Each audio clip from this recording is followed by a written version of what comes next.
good morning. May you all in the best condition, inshallah. Today, my group will present to you about obligation to pay zakat on corporate entities.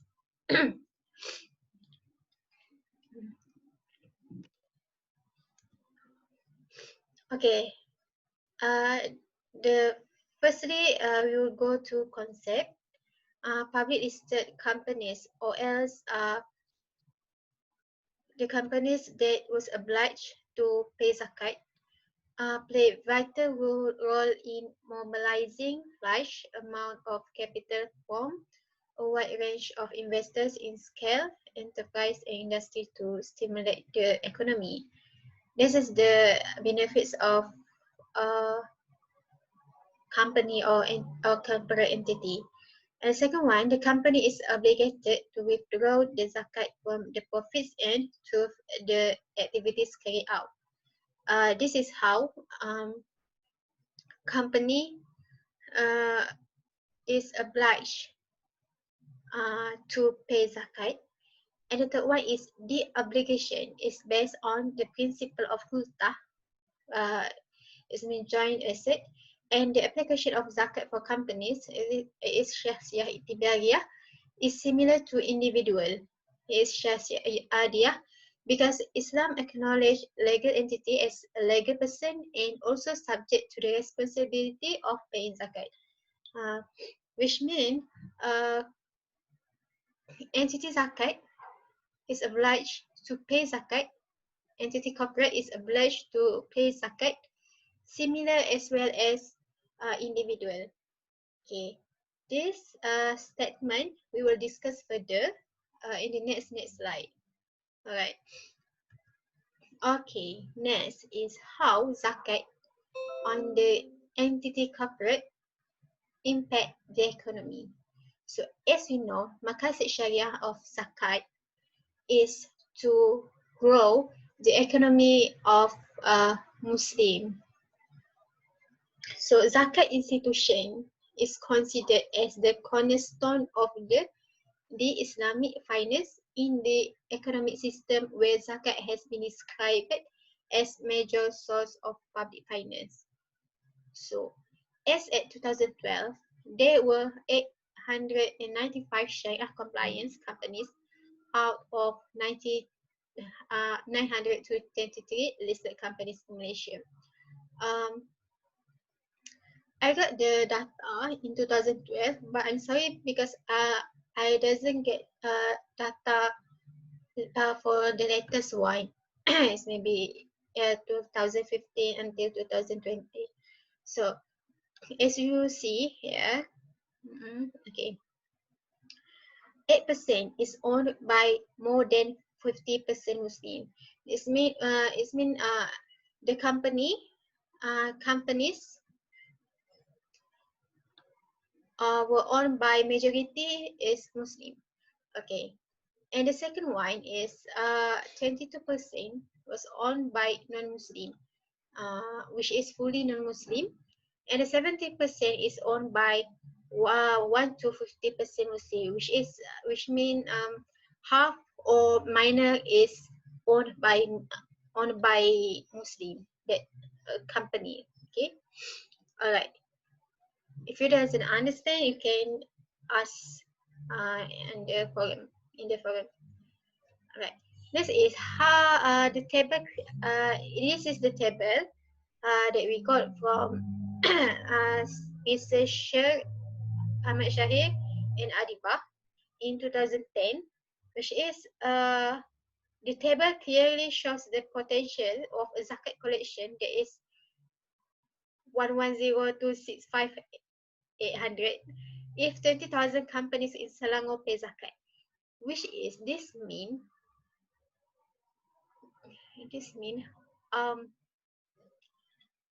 how huge or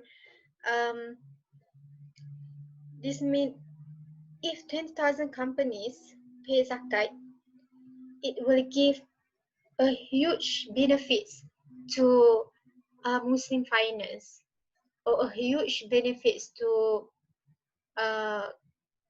our to our nation, our deen, and our country. So you can see if just individual pay zakat, you can see the total. And if it's on syarikat or company pay zakat, and you will get this total, this sum up, and you can see how much uh, how much we can get if the companies pay zakat. So this is the importance of why companies need to pay zakat. It is to widen, I know. All right, next. Okay, so next we go through to the fatwa and ruling. Fatwa Committee through Muzakarah National Council, Fatwa Committee for Islamic Religious Affairs, Malaysia 31st meeting on 9 December 1992 has decided that the business of zakat was required through the following conditions. First, the business must be owned by the Muslims. Two, the business which is owned by an independent Muslim. Three, it must be perfect property. Four, it must be enough nisab. Fifth, it must be enough haul. The sixth, the zakat rate on the company is 2.5%.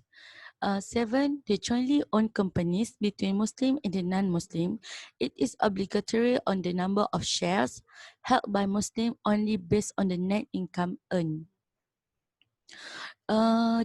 This condition to avoid company that had paid zakat instead of having to pay taxes income, which means this was to avoid the company to pay two times, which is zakat and taxes income.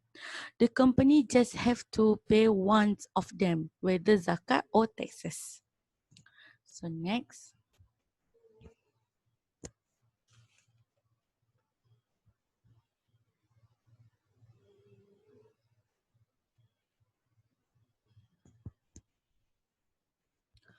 Okay, next. This fatwa was made based on the Al-Quran in Surah Al-Baqarah verse 267,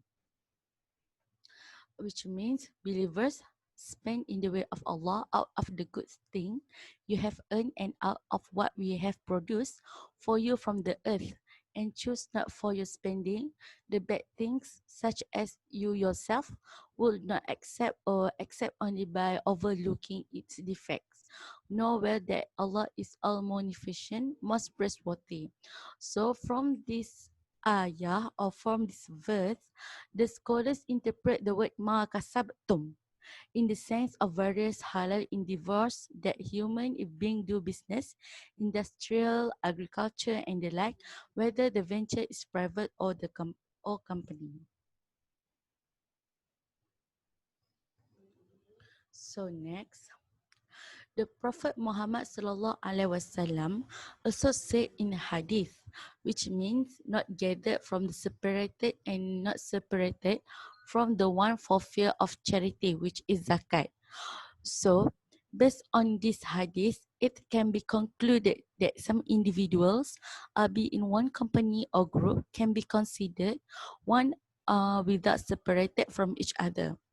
This fatwa also stated that it is the duty of the business company to issue a zakat for the owner, and if the company does not issue zakat, then the owner must issue the zakat privately. For the company sharing between Muslims and non-Muslims, the zakat only issue on the basis of shares owned by Muslims only. Issue number one is, does Islam acknowledge the concept of legal entity? The term legal or the juristic person is used to differentiate the position between the legal entity confidence to an institution to the individuality or natural person. For instance, a human being has the attributes of a natural person.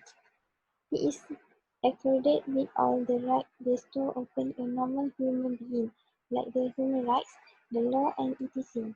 Legal person, on the other hand, is established when several individuals, whom each possesses the characteristics of individual entity from a new entity with certain common objectives, as though they are individual entities that merge together along with their individual characteristics, and these are reflected through their newly formed entity.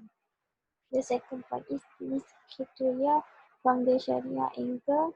It is clear that a company of this type is not an unknown practice.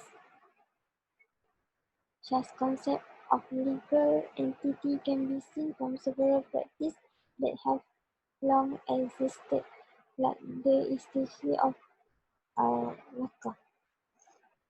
Before that, viewing this criteria from Sharia angle, among the essential principle of wakaf is that the ownership of the wakaf property immediately ceases to be of the wakaf creator, wakif. However, the property is not transferred to any person, including the beneficiary of the wakaf property. Hence, such property cannot be sold, given away as gift, like hibah and etc.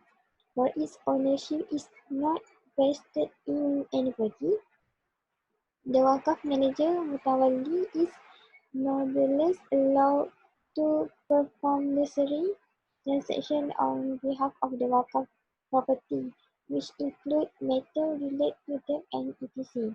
As if the same wakaf is an entity, any pecuniary responsibility concerns only the wakaf property and not the wakaf manager. This shows that the wakaf property is given the attributes of a legal entity as practiced by the current companies or institutions. The third point is majority of the contemporary jurists are of the view that the conferment of attributes relate to legal entity open a company is not akin to Sharia. Thus, recognizing these legal entities are also accepted as an entity, separate from the entity of their owner, and nothing in Sharia that hinders or impedes the practice of legal entity and duly implement it. The second issue is how to implement zakat on such legal entity. The obligation of zakat remain restricted to the individual. Hence, the company is not required to pay zakat on behalf of the shareholder or owner. Whichever the case may be, this view in its facts doesn't exceed the concept of syasiah ikhtibariyah in the obligation to pay zakat. Each owner shall give out zakat when he has fulfilled his own nisab in house. This is the opinion of some scholars, say Al-Buti, a scholar like Al-Buti. The company has taken the nature of Sasiyah Iqtibariyah. Therefore, the company is required to give out zakat as required from an ordinary human being or natural person. In this regard, the personality and individuality of the shareholder who own the company will be diluted. Now the company has taken the nature of social itibariyah, the obligation to pay zakat as that of an ordinary human being or natural person will only be imposed upon the presence of one of following situation. The first is there is a law from the country compelling the company to give out zakat. B. The company's article of association incorporates a clause to that effect. The general meeting, the general meeting of the company has determined as such. The payment of zakat by the company is duly authorized by all or some of the shareholder of the company. So, zakat on the share of the company is compulsory for the owner, and the company will pay zakat on behalf of the owner if such is state the company's article of association or agreed upon during the company's general meeting, or if there is any existing law requiring the company to pay zakat, or if there is an authorization for the shareholder for the company to pay zakat on their behalf. Issue number 4 is about hall. The juries differ on the requirement of hall, whether the hall is for everyone or the hall of Hutah. This means just for the entity, the company. Okay, so this is two different opinion, which is Shafi'i Hanbali and Malikis. Okay, Shafi'i Hanbali, the they have they have similar opinions, which is the mixing should happen throughout the period of hall. Any interval will nullify the situation of hultah. By the way, Maliki, his opinion is the condition of hultah is not a requirement for the hall. It is enough that hultah happens in the period of hall with a condition that the hultah did not happen so near like 1 month to the period of hall. The identifying of hall happens at group level and not the individual level. Maksudnya tak sama hall zakat individu dan zakat company lah. Okay. By Aznan, daripada kajian daripada Aznan, the writer more inclined towards accepting the opinion of Malikis because the writer find this opinion is very practical and realistic in the context of PLC. PLC is public listing company. So pandangan Maliki adalah lebih praktikal dan wajar diterima lah. Okay. Untuk next is issue number 5 is zakat on shares or zakat on business. Okay, we'll take a look first. Zakat Conference 1984 and Council of Islamic Fiqh Academy agreed that if a company pays zakat on business, shareholders are not required to pay zakat on his shares once again. Then zakat on shares only imposed when PLC does not pay zakat on business. In addition, Selangor Fatwa Committee has decided that shares and investment in capital market is obligatory similar to the ruling of zakat on business. Shares ownership is considered as trade goods, urud al-tijarah, regardless of the duration, for example short term, active trading or long-term holding. Okay, even though under the principle of separate legal entity, there is separation of entity between company and the owners. When it comes to the obligation and duty, the separation is not in absolute terms as practiced in civil law. So nak katakan kalau syarikat tu dah bayar zakat, maka orang yang memegang saham ataupun yang berkongsi saham tak perlu pun membayar zakat untuk sahamnya sekali lagi, sebabnya dah mewakili pada syarikat itu, syarikat tu pembayaran zakat oleh syarikat tu dah mewakili pemegang-pemegang saham tu lah. Alright, that's all for me. Conclusion and idea. Zakat collection need to be optimized and public list companies PLCs is one of the most potential market segment to be capitalized in order to generate more revenue to assist the community. Zakat is obligatory on a Muslim person, such as prayers, fasting, and Hajj. Whatever zakat that a Muslim man is obligated to pay from anything the source of which is subject to charity, is the duty of the Muslim man to pay it and not anyone else. Nevertheless, in the obligation to pay zakat, the imposition of zakat is still largely vested with the obligation of the shareholder of the company. Yet the company can still pay zakat at the company's level provided that the company is authorized to do so by way of its article of accession or decision made in the General Assembly or because the law dictates as such.